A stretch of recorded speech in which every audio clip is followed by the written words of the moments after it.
Get off my lawn. Don't turn around in my driveway. And don't drive slow when you're in the left lane. Scooby-Doo-bop-bop-a-deep-a-doop-bop-bop. Surrounded by brilliance.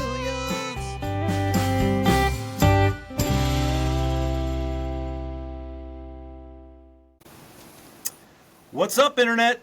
Yeah, buddy. It's time for another episode of the Surrounded by Brilliance podcast. I'm your host, all things awesome, Josh Will. This podcast was created to bring together like-minded people who don't get offended by much and who are annoyed by most things. It's a podcast where humor, levity, and a little bit of serious discussion will give you a glimpse into the inner working of my brain as well as my guest's brain. I myself am a self-proclaimed get off my lawn guy. Pretty much every guest I have on here is a get off my lawn guy or gal. Otherwise, they probably wouldn't flow well. But there's some funny stories, some stupid concepts, and a whole lot more from some really interesting people and some not so interesting people. And with that, my guest today is Phil Gunder. He's a hell of a guy. Phil is a former offensive lineman who somehow stumbled into being a sports professor, women's golf coach, and full-time dad to 3 amazing kids, including a 16-year-old daughter who has a black belt in eye rolls. He's also married to the love of his life, who he has outkicked his coverage tremendously. Mm-hmm. So happily married. So sorry, ladies, back off. Yeah, too bad. He is a retired offensive lineman, so he no longer blocks defensive linemen, but he hasn't given it up completely. He still blocks quite a bit. Only now it's bad golf swings, unqualified parenting advice, and his son's requests for Fortnite skins. I get it. I get it. Yeah, I bet a lot of people do. Phil also played Kaneki. I don't know. I can't remember how to pronounce it. Kaneki. And his senior class play Grease, which happened to be directed by none other than the legendary Mr. John Gunder. Legend. He's a legend. And yeah, they are related. How do you think Phil got the part? So he's equal parts coach, storyteller, and professional grumbler. Phil is here to talk about sports, parenting, and the small things in life that make him shake his head. Phil Gunder, welcome to the podcast. How are you? I'm good, brother. I'm happy to be here. And that, you know what? I can't take full credit for that bio. It was well said and well spoken, but you got to give credit where credit's due. And AI generation is a beautiful thing. So it is. Fun fact that Phil left out, and it'll give the listeners and the watchers a glimpse into, just a brief glimpse into Phil and Mai's history. My hands have actually been on parts of Phil that most of America and the world have never seen or touched. Very few people.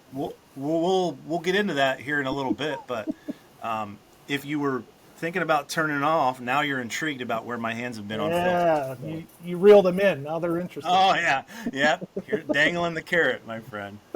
So what? How are things going with you? What's new? It's been a minute since we've chatted, but what's up with Phil and the Gunder household? Yeah, it's been a long time actually, and when I kind of stumbled across this, my first kind of thing that came to mind was, when was the last time we even would have had a conversation or seen each other? Well, let me see. I graduated in the spring of '99, so maybe then. 26 I don't know. We may have seen each other in passing, going back to Delphus here Possibly. or there, but I definitely know we haven't had the opportunity to sit down and have a fun, grumpy, filled conversation like this. So no pun intended on that one. I get it. That's right. Things are good, man. I just living the 44-year-old dad life around here in Findlay, Ohio, and enjoying every minute of it, to be honest with you. Well, that's great. That's great. Findlay, Ohio, home of Ben Roethlisberger and Jason Steckschulte, Hall of Famer at Trine University. There you go. And actually, you and Ben Roethlisberger have something in common. His hands have also been in places that not many people have ever been before. Well, you may have given it up to some. I may have given it up. I may have spoiled the fun, but we'll leave it at that. The front. Yeah, we'll get to that. So, how's your summer been? Good, actually. A little chaotic. Yeah. I mean, as my bio said, I stumbled across a few things, and one of those is being named at UNOH, where I teach. I'm a college professor in Lima, Ohio, being named the head women's golf coach. Yeah. Which Congratulations, by the way. I saw that Thank on Facebook. I'm pretty certain I liked it. I hope so. But, I'm going to go back and look and make sure. If not, I'm a bleeping liar, man. I am a liar if I didn't. I think I did because I was like, wow, that's great. Yeah, and actually wasn't on my radar. I had been coaching high school football for, pushing 20 years, and kind of had, I wouldn't say given it up, but kind of decided to maybe take the fall off. And my kids are getting older and involved in sports. My daughter plays volleyball in high school, and my two boys are going to be, one's in junior high and one's in his last year of like midget football. So I kind of was like, maybe this is my turn in time to just kind of watch, and this gets thrown at me, kind of too good to be true, hard to pass up. So, here I am, adding another level of busyness, to our story. So, yeah. Well, if you need some guidance in the golf coaching biz, my brother-in-law, Travis Gallmeyer, has been coaching golf at Columbus Grove now for 12 years. Really? So, there you go. So yeah, he was also the softball coach there for like 10, but he, like you, he actually, or similar to you, he gave that up last year because his kids are getting to a point where he'd have to start missing their stuff because they're playing softball around the same time. Yeah, so look at that. Yeah, women's golf is a little unique in college because it's a spring sport, actually. Oh, okay. So we play in the fall and go do a couple tournaments, but like the national tournament in our main season is in the spring. And my kids, my daughter's on the track team, but my boys don't do a whole lot in the spring. We're not baseball families that are driving all over Timbuktu, chasing after kids playing baseball. So, So it'll be way more convenient and way more less, crazy and hectic in the springtime, hopefully. Well, I can tell you as a parent whose kids are all done with all that stuff, it's gonna get crazier. So sorry to ruin your parade or rain on your parade, my friend. So how do we know each other, Phil? Oh man. Yeah. I mean, it goes way back to the Delphos St. John's days. Yeah.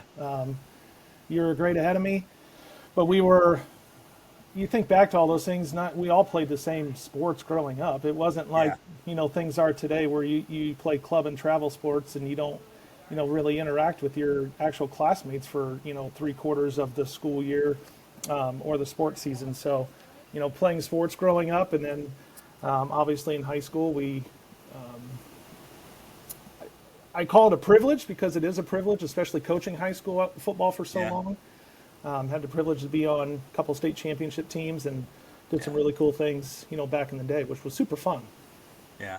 Well, and it's you say it's a privilege, right? And most of this podcast, my intent is for it to be grumpy and not very uplifting, but at times there are a lot of life lessons or positive things that we talk about. And when you say privilege, it's interesting because you played college football as well, and we had a lot of success in high school, and then you go to college, and I'll let you answer this, but when I went to my first year of college, you start finding out that a majority of your new teammates in college are like, yeah, we were 0-10, or we won 3 games, or we won 5 games our entire career, but they're really good football players, and you're just like, so you start you start to zoom out, and you really start to understand that you can have some of the best players like in Delphos in that situation, but it really does.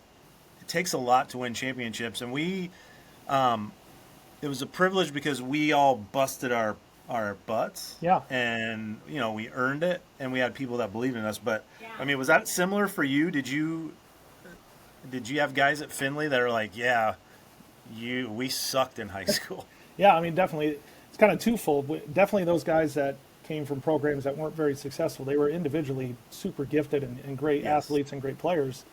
I actually went through a lot of people not really believing me. You know what I mean? Like they were like, "What do you mean you won? You never lost?" Like, no. Yeah. Like our class, not to put damper on you, but our class never lost. Yeah. 7th, 8th, 9th, 10th, 11th, and 12th. We never lost a football game at Delphos St. John's. You should not damn. I'm so pissed off. This podcast is over. That you're. I don't know what to say. No, My that's. bad. Well, look, it's. And we had small classes. I know they're even smaller now. Yeah, they're way I smaller. graduated with 84 kids. You probably weren't much different. 78, I think, 79. Yeah. So you had, and I'll take to my grave. A lot of that athleticism was because we didn't specialize in sports, and I know that sounds counterproductive. But I mean, you had guys that were playing at minimum 2 sports, most 3, right? Yeah, for sure. I mean, especially guys in your grade. Yeah. I didn't have as many that played like football, baseball, or basketball, but we had guys that did play multiple sports. Yeah, So, we had quite a. I mean, we had a lot. Even I didn't play basketball, but went through and then played baseball. Like, we'd have so many guys on the baseball team. It was being in the gym trying to throw for the first time. It wasn't like we had played. We probably hadn't touched a baseball since whenever Acme was over in July, and then there we are in March trying to throw a baseball, and like, how do we do this again? But that was the trend, and that was the thing back then, and it's not even close to that anymore. I know. Now it's, to your point, I remember our oldest, so Grace, she was like, she ended up playing volleyball in college, but I think it was like 8th grade. She's like, yeah, she loved softball and she loved volleyball. She's like, I'm going to have to pick one. Yep. I'm like, well, no, you don't have to pick one. No. You don't. No. She's like, well, yeah, I do, because if I want to play volleyball, club season's going to bleed into.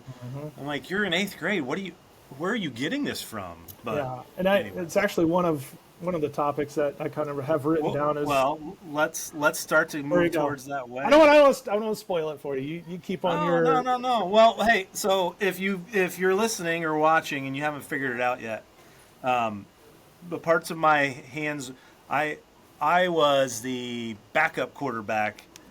Phil's junior year would have been my senior year. So he played center, and so what I played on defense. Old Scotty Mack started on offense at quarterback, and when Scott wanted to take a break or needed to trim his toenails or whatever he was doing, I would step in and help, and I had to get down there and get my hands in. That's right. In Phil's nether regions. And that was back in the day when you were under center almost exclusively too. Oh, which yeah. is completely not normal anymore either. Nope. Well, now these kids don't know how to take snaps under center.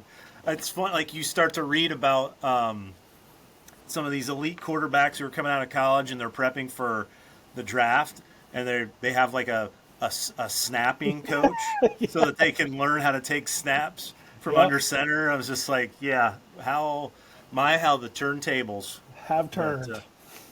But, so yeah, and so there you go. It's a bit anticlimactic, but we had you on the hook there. So we had him for almost 13 minutes. So we had you. Now we still have you. That's right. Phil, why'd you agree to be on this podcast? So funny. I mean, it is funny because I randomly, and I don't even know how. So I drive from Findlay, where I live, and I teach in Lima. So my commute's about 30 minutes. It can be a little bit longer depending upon which train I run, get stopped by in Lima. But I'm always looking for something to listen to on the road.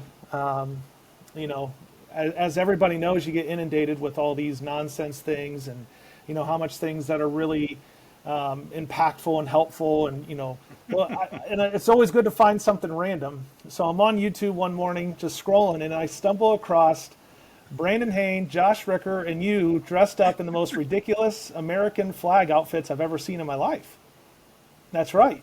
There it is, Mr. America. And I'm like, what in the world is this? And lo and behold, it had me on the hook the whole way to UNOH. I'm literally sitting in the parking lot of the faculty parking spot and listening to you guys ramble on about your 4th of July party. And it was absolutely enjoyable. So Yeah.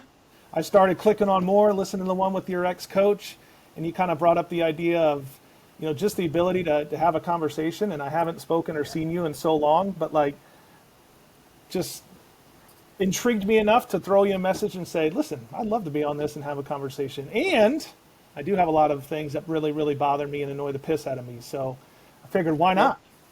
Exactly. And so what this podcast has done is just it's actually shedding layers on the human psychology, because initially people are like, boy, people are going to get real sick of your podcast if all you do is bitch and complain about stuff, Josh. Well, there's a lot of there's some heartwarming stuff on here. There's some thought-provoking stuff on here, but also everybody that comes on here has something that frustrates them and annoys them, Oh. which really is showing that the phrase "get off my lawn" or "grumpy old man," it's been tainted, because really most people, like you just said, have some grumpy in them. So I'm here to make America grumpy again. I love it. Maybe I don't. Make a hat. Christ, you'll probably be a millionaire off of it. Who knows? Make America great. No, I just want to bring it's just fun, right? It's all satire. If people 100%. end up getting pissed off, I mean, I do get grumpy about this stuff, but yeah, so it's been fun. It's been enjoyable. I appreciate you making the time, so when you hear the phrase "get off my lawn," what does that mean to you?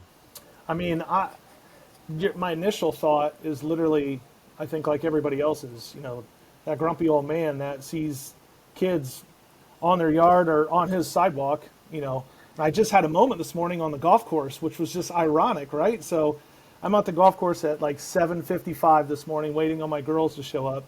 And there's some high school kids out there, because some of the high schools around here haven't started school, and they're out there golfing in, mesh shorts and a t-shirt, because, they don't do anything else. They just joined the golf team. And next thing you know, they walk from the putting green over to the 10th hole, which you're not supposed to do that. You're supposed to have a tee time to start on the first hole. You just don't jump on the 10th hole. Next thing you know, the clubhouse manager comes out. You guys can't do that. You got to start on the first hole. I told you to get a goddamn tee time. I'm like, whoa, let's go. 7:55. All right. So that is what I think of as, get off of my lawn. But, in my personal mind, it's just things that you can't do anything but shake your head. Things that I don't understand, and I can't wrap my head around how someone else believes, thinks, looks at themselves in the mirror and say, yeah, that's how I feel about something, and it's okay. It's things you just say, I can't even wrap my head around it. Well, it's that's the other thing. As you get older, you start to learn. There's these brief little glimpses. You start to see some of this stupidity as at a young age, but you don't really understand it. And then you get exposed to more of the world. You see some more of it, and you're just like, you start to think, are you really that out of touch? But then on the flip side, I know I started to think at one point, I'm like, am I really just that much smarter, or like what's going on? Like, because common sense is out the window, right? 100%. And then you get to be in your 40s and you're like, no, there are just so many stupid people on this planet. And like the teacher in me wants to just ask questions. Like, help me understand. Like, if I'm wrong, I guess. But like, explain this to me as if, let's use the Michael Scott. Explain it to me like I'm, 8 years old. And little Timmy has a lemonade stand. And next thing you know, we're talking about a budget surplus. Like, let's make this make sense to me. And then people just can't even do that even. You know what I mean? Yeah. And he's like, and next year, if they say, he's like, I'll be 6. I'll be 6. Oh, well, that's a great explanation. There's a lot of similarities in what when I ask that question, people say those things, and everyone has their own little tweak to it. But what we ultimately get to is there are things that frustrate us in life, and others on the outside might look at it and say, "What? Why do you let that annoy you?" Well, here's what we're going to tell you. I've been creating this list for just years of things that frustrate me, annoy me, etc. Every time I see something, pull my phone out, put it in there. Yep. So when we think about a get off my lawn moment, and I know that you have a many like myself, but and if you want to share multiples, we can do that. We normally do one, but sure. When you think about a get off my lawn moment, what's a get off my lawn moment or situation or scenario that has happened or does happen that you have and you'd like to talk about? So it kind of encompasses a couple different things that I get exposed to daily, but my interaction with 18 to 22-year-olds on a regular basis often makes me look like your little graphic thing. Like you're just like, what? That can't be real.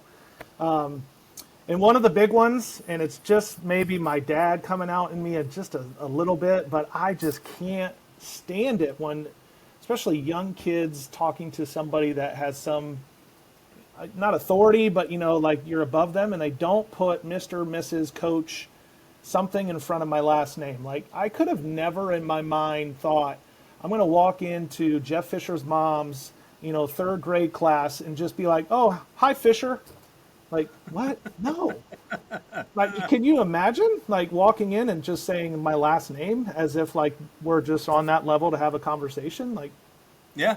And being a coach for the last 20 years, it was always a thing. And, like, I would tell them, if you don't put coach in front of my name, the only thing I'm going to tell you to do is either I'm not going to answer you or I'm just going to have you start doing, up downs of some sort, just because it was so bothersome to me. And it's something that I addressed the first day of my class in every single class.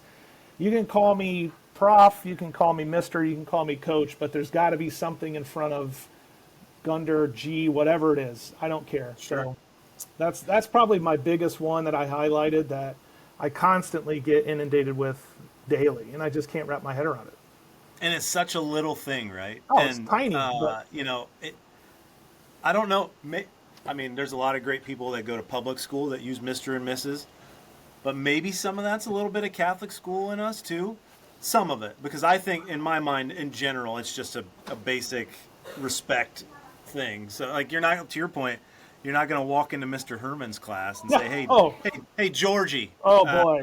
What are we dissecting today? Oh, boy, I would definitely, especially his, I would not do that. You can ask Kyle Jackson some funny stories about Mr. Herman, but do not. There's a lot of them out there. I bet. That would be not somebody on my list of not addressing him properly. Or you see Mr. Heisman in the hallway. Hey, Donnie. Yeah, what's going on? That's right. So I have a hard time still. I'm 44, and, the Facebook birthday list is, obviously you check it every day just to make sure you don't miss somebody. Duh. Absolutely. And, Scott McCormick's mom had a birthday, and I'm not going to say happy birthday, Julie. Like, I would never in my life. I still typed happy birthday, Mrs. McCormick. Like, Well, it to your point, you listen to, and I've said this already in this podcast, but I'm going to regurgitate it. Don't care, my podcast. You don't like it, don't listen. But it's just a little thing.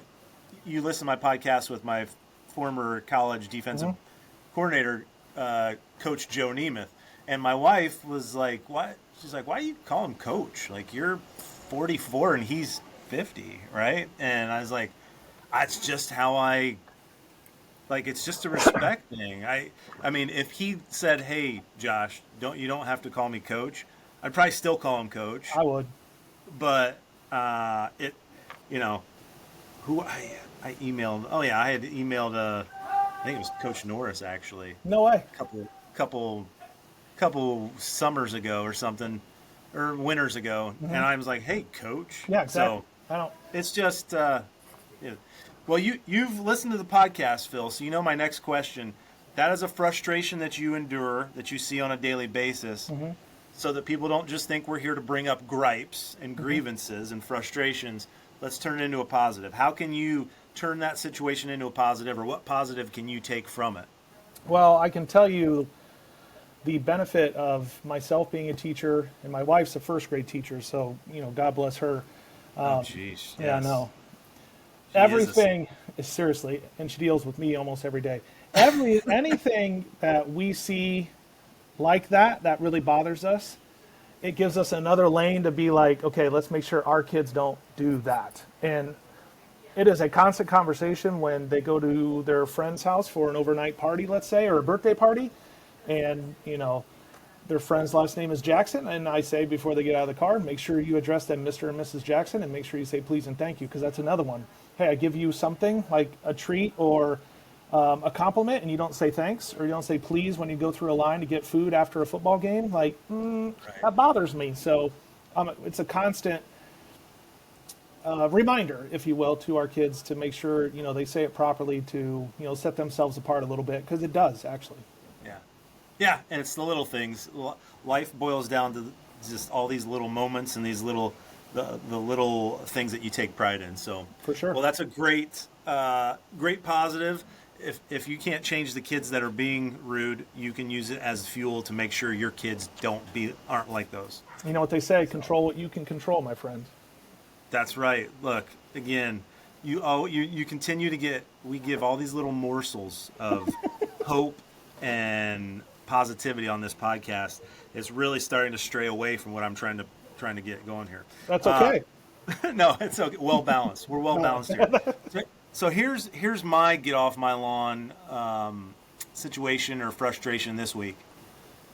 There's a lot of these shows, but there are shows on network television where I'm trying not to say the names, where people go and they look for homes. Oh yeah. Are you familiar? Do you ever watch? I mean, oh yeah, for sure. You have a wife, so I'm guessing that by choice or not, you've probably watched a show like House Hunters. 100%, and it's nothing but gives her more ideas of things that we should be doing or could do to a house too. So yes, I'm fully aware. Look, I have a great idea. I'll tell you it offline in case someone's listening and they can figure it out. Okay. Because I'm still trying to figure out how to do it. I don't want to give it away. But my frustration is I watch this show with my wife and I enjoy it. I like looking at these houses, the architecture, but listening to these people. And first of all, we all know it's fake, right? They've already picked the house before they go on this show. That has been proven. I have a friend who doesn't want to be named. We'll call him Keith, maybe. Oh, okay. And maybe his last name begins with a G, but I won't say any more than that, right? And maybe he played next to me one time. Maybe. He may have played next to you. Okay, perfect. There's a good chance he may have or may have not. I'm still trying to get him on this podcast, but he does not want to for a variety of reasons. Well, tell him I would listen. Maybe that'll help. Well, I think it'd be hilarious, but he won't. His variety of reasons are all ridiculous. But anyways, they knew some people down where they live that went through this process, and they're like, yeah, they pick the house out first, and then they do it. So we know it's fake. But then just listening to these people going through these houses, and first of all, you look at what's their job. Like, yeah, I train parakeets how to lift weights, and I am actually a substitute lifeguard. Our budget, $1 million. So, but just watching it, I get so frustrated that the things they say about these homes. I want character. I want open concept. And then our budget's this, but we do this. Just listening to them and watching them go through this process frustrates me. And I think maybe it's because if I'm looking at a house, I know what I want. I'm not going to go waste my time with houses that I don't want to look at because of the internet, right? Sure. You can look at houses before you go. And the things they say, and sometimes the way they act, it's just so frustrating to me. And maybe it's not a get off my lawn thing, but I just get so annoyed by it. I've watched so many of these episodes. Never once. My wife's like, "Have you ever not been annoyed by these people?" I'm like, "No, I haven't." Yeah, I haven't. It's so bad. I don't know if I can. There's sometimes I have to turn it. They're not going to make a purchase because they don't like the wall color. Oh, yeah, it's called paint. Yeah, you could do that, and it's $20 at Lowe's, and you don't want to do it. You can pay someone to do it pretty cheap too. So I'm not doing the best job of expressing my frustration on it, because some of the things I want to say and I see on it, I shouldn't say on this podcast, even though I try to. But so how do I turn this into a positive? That's a good. Well, I have an idea. Oh, it'll never happen, but also an idea that I could turn it into something cool, but it will never happen. But it's a good idea. But the real positive would be,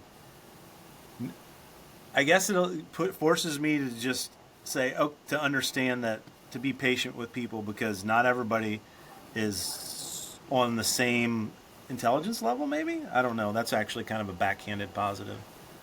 I don't know. It is, but I'm also on board with you, because the amount of times I have to think to myself, you might not have even had a shot, at being able to comprehend something, or not be a complete moron. You know what I mean? There's things that we just don't know about them. So maybe you do have to show a little empathy and just be like, Yeah. man, I shouldn't judge you, but at the same token, I can't help myself. Well, I shouldn't judge you, but you chose to go on this show, which means you had a willingness to open yourself up to being judged. So I'm going to judge you, right? Yeah, amen. So here's the real positive. Now, as we're talking through this, the real positive in this situation would be, it's a TV show, Josh. Why are you letting it annoy you? Mm-hmm. Maybe stepping back and realizing, yeah, I don't care. Maybe not allowing it to annoy me is the positive. Possibly. Or maybe I'll always spin it like making sure the people around you know that most of the stuff they watch isn't 100% real anyway. So, yes. Well, the only people that watch that show in this house are my wife and I, and we both know it's not real. And that's probably why we're so vocal about it. Because it's almost like an insult to our intelligence as the viewer. Probably a lot like this podcast. But yeah, maybe. But it's like, hey, we know this is fake already. Why are you being so over the top? But anyways, I've spent too much time on House Hunters, so I'll probably watch an episode that I have recorded on the DVR later. So I like to find the lake properties or those are my favorite. Oceanside stuff. Yeah, those right? Those are better Because you're normally talking bigger budgets, which means the houses are probably going to be a little more up to date or newer. Mm-hmm. I mean, you will get one of those where they're like, I want 4 bedrooms, 3 baths, I want a pool, and they're like, well, what's your budget? $150,000. Good luck. Okay. Yeah. So, all right, Phil, this is where I'm going to ask you some questions. Fire away. Yeah, some rapid yet not so rapid fire questions. What's a fun fact that most people wouldn't know about you? Well, I put in my bio that I was in my high school musical was Kaniki in Grease, but maybe the fun fact you didn't know that in the actual musical, Kaniki is the one that sings Grease Lightning, not John Travolta's character. Danny Zuko, you mean? Yeah, Danny Zuko does not. Look at that. That's this right. Guy knew it. That's right. Danny Zuko does not actually sing Grease Lightning, so Kaniki does, and I actually had to do that and stand on a car and do the Grease Lightning and all of that thing. So it was actually super fun, and I tell people all the time, we did a lot of fun stuff in high school, but that actually might be at the top of my list of the most fun that I had at high school at Delphos St. John's. A question and a statement. The question, is the play written that way, or did the director, who happens to be related to you, decide to make you the solo there? No, it's actually written that way. Is there a reason for it? Well, if you watch the Hollywood version that everyone has watched, Kaniki's car is who they're dancing around and doing that for, and that's the song is about the car. So therefore, Kaniki is the one that's doing the singing. Okay, so that's my question to the question I asked you. Statement is, you're not the only one on this podcast who is in a senior class play. Yes, I was hoping it would come out. Let's go. Yeah, that's right. I don't remember what yours was, by the way. I'm sorry. It was Babes in Arms. Oh, that's right. I was Gus. I was the comedic male, and I had multiple kissing scenes with Allison Schmidt. Okay, there you go. Yeah, it was my first foray into acting. But yeah, so look at this. We are just at one point we were destined for Hollywood, but life had other paths for us. It came crashing down, unfortunately. It came crashing down. All right, another question for you, Phil. So, and some of these are staples. Some of these you may have heard already, but I like to ask them. If you could rewind to when you're 20 years old, and I said, hey, Phil, you got to either give up your looks or your sense of humor for the rest of your life, which one are you going to choose to give up and why? I mean, Josh Ricker's wife threw a curveball to everybody that's been listening. The thousands of viewers, I guarantee all were in their car like, no way, I can't believe she said that. Yeah, it was an interesting take. It was, and there was part of it I actually can get on board with. It didn't make me think, what, how? No, it made me think that actually makes sense. Well, but there's I'll let you answer, and then let's pontificate. Yeah, Because my goal is to always use the word pontificate at least once in this podcast. Every there you podcast. go. We did it without even. That So was organic. That was organic, by the way. It very was. Oh. You give me your response, and then let's dive a little bit into her response. I get her point, especially when she was talking about males compared to females. I feel like I fall in line of the classic. If look at me at 18 years old when I graduated to maybe a handful of years ago when the dad bod didn't completely set in. Like I probably got maybe better looking as I got older. However, I'm probably going to fall in line with everyone else, and I'm going to give up my looks and keep my sense of humor. And because I don't know how inappropriate we can get, but there's a saying and a funny gif. We can get it very inappropriate on here. That says something like, women, you have to be careful around funny guys with good humor, because next thing you know, they're making you laugh, and then next thing you know, your clothes are off. So like, it's like the one thing that I've always had that I've always kind of hung my hat on. So I'm gonna have to keep my humor. Well, to your point, and I've said this before, you can still, again, this is all under the umbrella of you're single, Yeah, sure. or you're just spicing up your marriage, and because you can still entice the ladies with a sense of humor.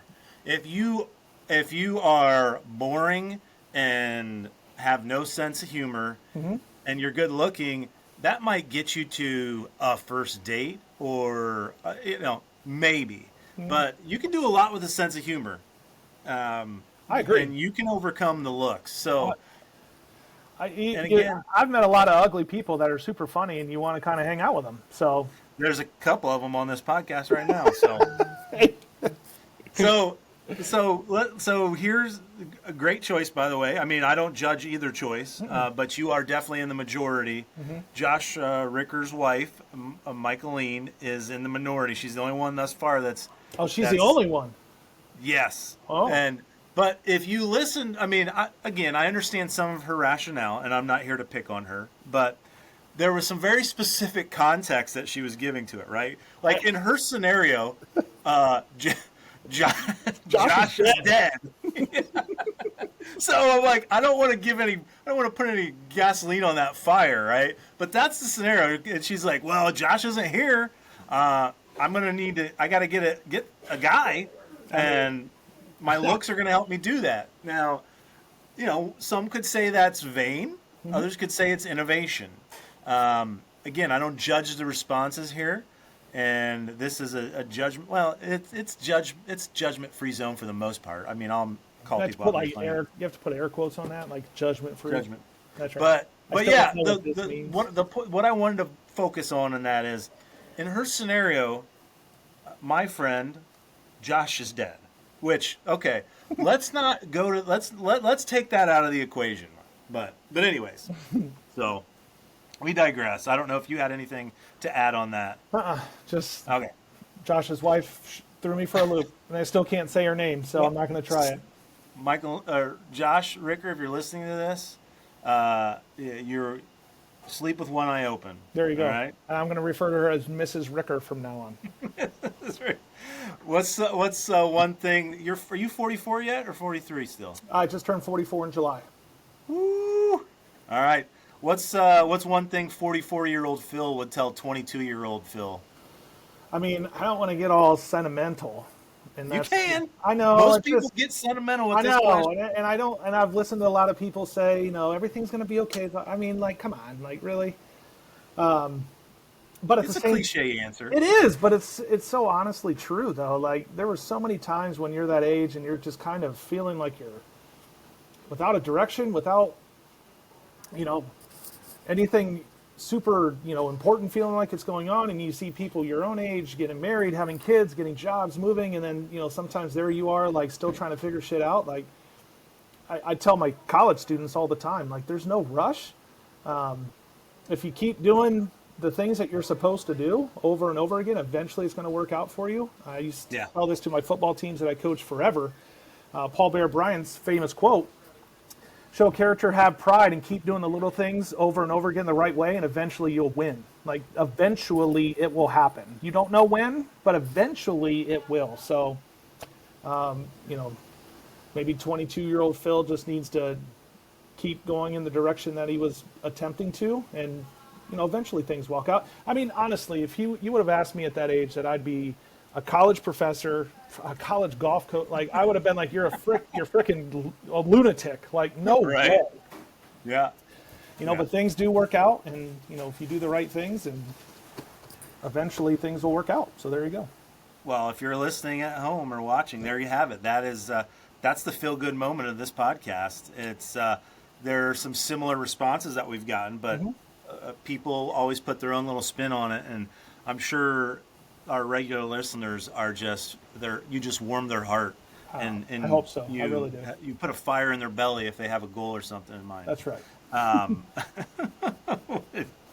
Oh shoot! I had something funny I was going to say, but I lost it. Oh, funniest, most non-typical response up to this point of that question is my cousin Colin. I said, he's like 25. I said, like, what would you tell your 18-year-old self? Oh. And he said, put everything you got in Bitcoin. I was like, that's pretty good.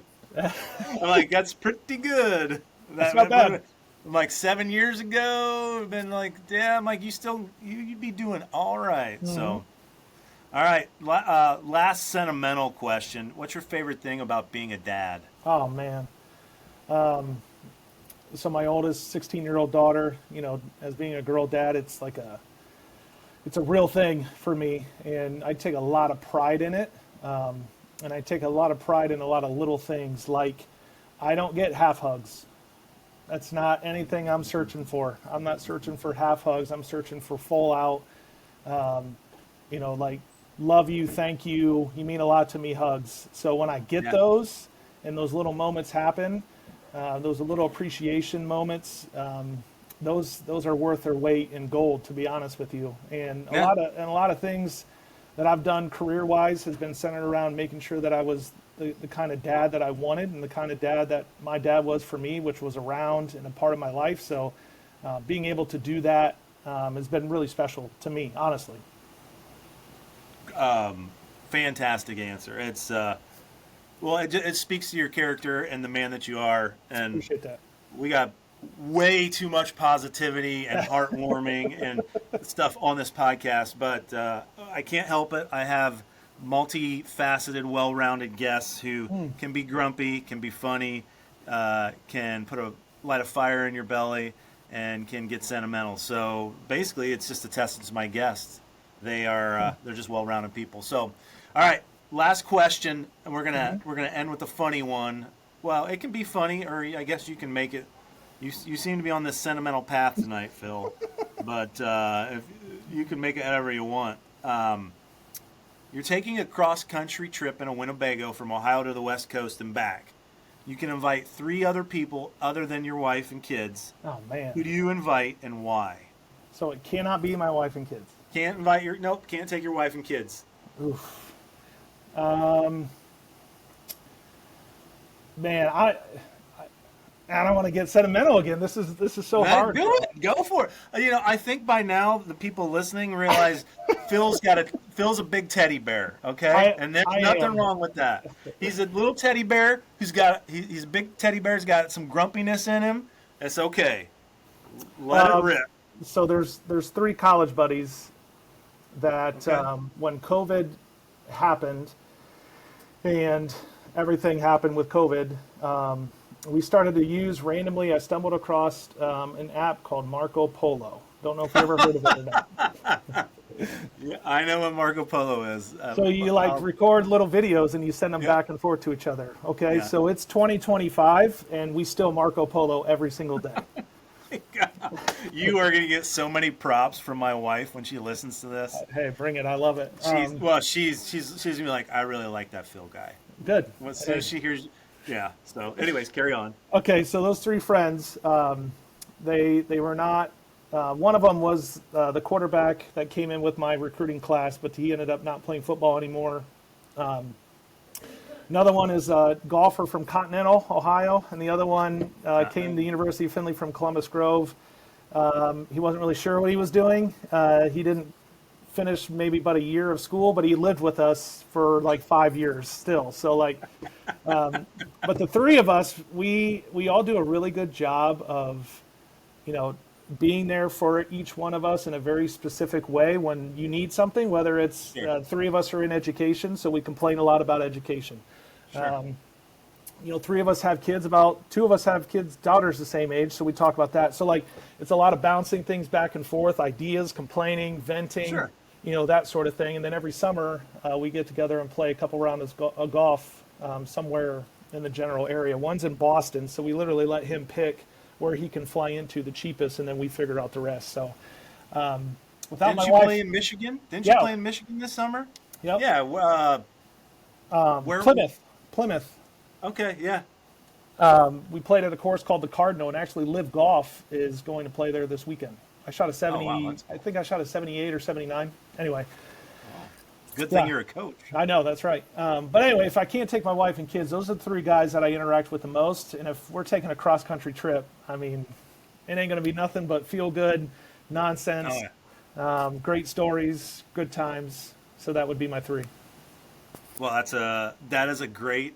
It's just a great answer. It's a great finisher because you, my friend, I knew that you weren't going to get on here and curse a lot, and I tried not to, by the way. No, it's okay. I normally, I gauge my level of vulgarity on what I think my guest is comfortable with. Mm-hmm. I don't know that I actually dropped any F-bombs on this one. I think that I muted myself, but that's fine. You would have not offended me, by the way. I'm probably. I know, but I also think people probably get tired of hearing me use the F word. So I actually got a compliment last week from someone. They're like, "Hey, you filtered yourself. You caught yourself, and you were going to say it." Okay. And this person knows that I like to use it on this podcast, but they're like, "Hey, that's growth." Hey, okay. That's take a negative and turn it into a positive. There you go. That's right. But look, this has been a lot of fun. Amen. I mean, yeah, we have the things we talk about here specifically, but man, it's been really good to reconnect with you. I agree. So much so that if you'd ever like to be a guest on this podcast again, I would love to have you. So, amen. Hey, keep me on the revolving list. If Brandon can get on multiple times, I feel like I can. Well, yeah. Look, anybody who has a desire to come on here, as long we don't want to regurgitate the same stuff. Yeah, sure. So different topics. Maybe I could be more grumpy next time. Yeah, you can. You absolutely can. I'll try. Look, I appreciate the time. This has been a great conversation. It's been great to reconnect. Absolutely. And thanks for coming on, and thanks everyone for listening. Yeah, appreciate it, man. Good luck with everything. Thanks. Get off my lawn. Don't turn around in my driveway. And don't drive slow if you're in the left lane. Scooby-Doo bop bop a deep a doop bop bop.